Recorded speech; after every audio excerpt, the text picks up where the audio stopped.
ഇത് നമ്മൾ മത്തങ്ങ നല്ലതായിട്ട് ഉപ്പും ഇച്ചിരി മുളക് പൊടിയും കുറച്ച് മഞ്ഞൾപ്പൊടിയും കൂടി ഇട്ട് നന്നായിട്ട് വേവിച്ച് വെച്ചിരിക്കുകയാണ്.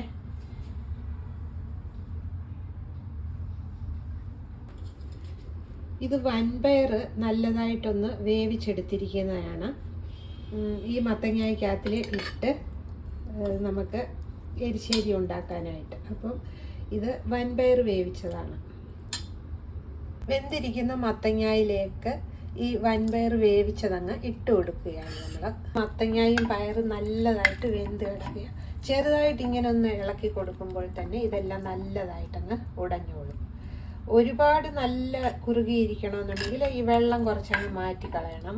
ഇത് നമുക്ക് ഇത്രയും വെള്ളം വേണമല്ലോ ചോറിനകത്തിൽ എനിക്ക് ഒഴിച്ച് കറിയായിട്ട് ഉപയോഗിക്കാൻ വേണ്ടിയാണ്. അപ്പോൾ നമ്മൾ ഈ ഇച്ചിരി വെള്ളമായിട്ട് തന്നെയാണ് എടുക്കുന്നത്. ഇതിങ്ങനെ ചെറുതായിട്ട് തവി കൊണ്ട് തന്നെ ഇങ്ങനെ ഉടയ്ക്കുമ്പോൾ ഇത് ഉടഞ്ഞു കിട്ടും. ഈ സമയം കറിക്ക് ആവശ്യമായിട്ടുള്ള ഉപ്പ് നമുക്ക് ഇട്ട് കൊടുക്കാം. 2 സ്പൂണ് ഉപ്പ് ഇട്ട് കൊടുത്തിട്ടുണ്ട്.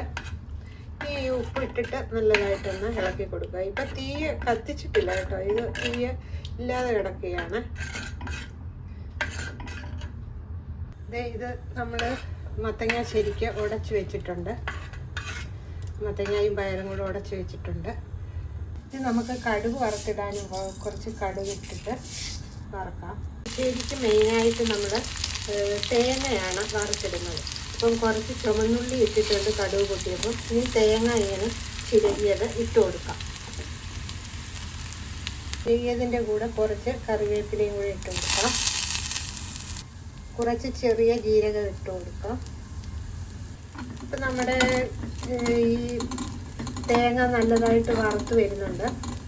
നിങ്ങൾക്ക് ഇതിനകത്തിൽ ഇഷ്ടമാണെന്നുണ്ടെങ്കിൽ ഉണക്ക കൊഞ്ച് ചെറുതായിട്ട് പൊടിച്ച് ചേർക്കാവുന്നതാണ്. അപ്പം നല്ലൊരു കൊഞ്ചിൻ്റെ ടേസ്റ്റ് കൂടെ വരും. കൊഞ്ചിൻ്റെ ടേസ്റ്റ് ഇഷ്ടമുള്ളവർക്ക്, ഇല്ലെങ്കിൽ അത് അവോയ്ഡ് ചെയ്യാവുന്നതാണ്. ഞാനൊരു ഇച്ചിരി ഇട്ട് കൊടുത്തിട്ടുണ്ട്.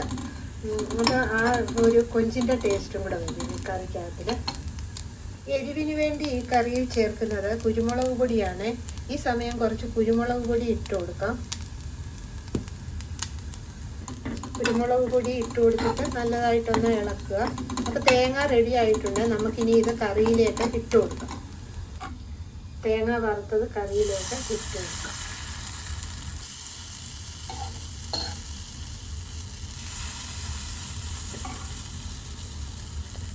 ഇനിയും ഈ തേങ്ങയൊക്കെ ഒന്ന് ഇളക്കി യോജിപ്പിച്ചിട്ട് അപ്പോഴത്തേക്കും നമ്മുടെ കറി ഏകദേശം റെഡി ആയിട്ടുണ്ട്. ഇങ്ങനെയാണ് അപ്പോൾ നമ്മൾ മത്തങ്ങാക്കറി ഉണ്ടാക്കിയെടുക്കുന്നത്. ഇനി ഇത് ചെറുതായിട്ടൊന്ന് ചൂടാക്കിയാൽ മതി. അപ്പോഴത്തേനും കറി റെഡിയാവും.